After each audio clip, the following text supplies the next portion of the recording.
റസ് ball ഒരു sports ത്രില്ലറാണ്. ഒരു സ്കൂൾ ബാസ്ക്കറ്റ്ബോൾ ടീം അവർ സ്റ്റേറ്റ് ചാമ്പ്യൻഷിപ്പിന് വേണ്ടി മത്സരിക്കുകയാണ്. അവർ നേരത്തെ ബെസ്റ്റ് ടീമായിരുന്നു. ആദ്യത്തെ 2 കളി അവർ ജയിക്കുന്നുണ്ട്. പിന്നീട് അവരുടെ കൂട്ടത്തിൽ ഏറ്റവും നന്നായിട്ട് കളിക്കുന്ന ഒരു പ്ലെയർ സൂയിസൈഡ് ചെയ്യാണ്. അതിനുശേഷം ഇവരുടെ ഇടയിൽ പ്രശ്നങ്ങളുണ്ടാകുന്നു, യൂണിറ്റി പോകുന്നു. പിന്നെ 9 കളി തുടർച്ചയായിട്ട് ഇവർ തോറ്റുപോയി. അപ്പോൾ ഇവരുടെ കോച്ച് ഹെദർ ഹോപ്സ് അവരുടെ ജോലി നഷ്ടപ്പെടുന്ന അവസ്ഥയിലായി. ഇവരെങ്ങനെയെങ്കിലും ഒരുമിച്ച് കൂട്ടണമെന്നുണ്ട്. ഇപ്പോൾ ഒരു ദിവസം ഈ ടീമിനായിട്ട് അവർ പോകുന്നത് ഇവരുടെ ഗ്രാൻഡ് മദറിൻ്റെ വീട്ടിലോട്ടാണ്. ഈ കോച്ചിൻ്റെ ഗ്രാൻഡ് മദറിൻ്റെ വീട്ടിൽ പോകും. ഒരു ഗ്രാമമാണ്, ഒരു കുന്നും പ്രദേശമാണ്. അവിടെ ചെല്ലുമ്പോൾ ഗ്രാൻഡ് മദർ പറയും, മക്കളെ ഒരു ഹെൽപ്പ് വേണം. ഒരു കാറ്റ് വന്നിട്ട് ആടുകളുടെ കൂടിൻ്റെ വാതിൽ പറന്നുപോയി.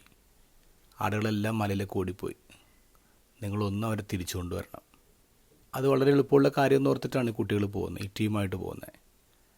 അവിടെ ചെന്ന് ഒരു ആട്ടിൻ പറ്റത്തെ കണ്ടെത്തുന്നുണ്ട്. എന്നിട്ട് അടുത്തേക്ക് ചെല്ലുമ്പോൾ ഇത് ചിതറി ഓടും. ഓരോരുത്തരും ഓരോ ആടിൻ്റെ പിറകെ പോകുന്നത്. എത്രത്തോളം അവർ ഓടുന്നു അത്രത്തോളം അവർ ചിതറിക്കപ്പെട്ടു. കൊണ്ടുവരാൻ പറ്റുന്നില്ല. അവർ തളർന്നു, ഓടി ഓടി തളർന്നു. പിന്നെ അവർ ആലോചിക്കണം എന്ത് ചെയ്യണം. അപ്പോൾ അവരുടെ ടീം ക്യാപ്റ്റൻ ജിമ്മി പറയും, എനിക്കൊരു ഐഡിയ ഉണ്ട്.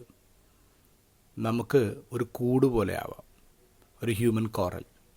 മുൻവശത്ത് മാത്രം നമുക്ക് തുറന്നു നീക്കാം. പതുക്കെ പതുക്കെ നടന്ന് നമുക്ക് ഇവരെ കൂട്ടിലേക്ക് കൊണ്ടുവരാം. അവരങ്ങനെ ചെയ്യാണ്. അത് വർക്കൗട്ടാവുന്നു. ആടുകളെ അവർ തിരിച്ച് കൂട്ടിലെത്തിക്കുകയാണ്. ഈ സംഭവം കഴിയുമ്പോൾ അവരുടെ മനസ്സിൽ ഒരു പ്രത്യാശ ഉണ്ടാവുകയാണ്. ഒരുമിച്ച് നിന്നാൽ നമുക്ക് പലതും നേടാൻ പറ്റും. പിന്നെ അവർ വിന്നിങ് സ്ട്രീമിലേക്ക് വരികയാണ്. ദ ഗോസ്പലിൽ ഈശോ സഭയ്ക്ക് നൽകുന്ന നല്ലൊരു ഇമേജാണ് ആട്ടിൻപറ്റം. ആട്ടിൻകൂട്ടവും ഒരിടയനും. അതാണ് സഭയെന്ന് പറയാം. നമുക്ക് ചുറ്റും ഒരുപാട് സ്വരങ്ങളുണ്ട്. നമ്മളെ തട്ടിക്കൊണ്ടുപോകാൻ പറ്റിയ ശക്തമായ സ്വരങ്ങളാണ്.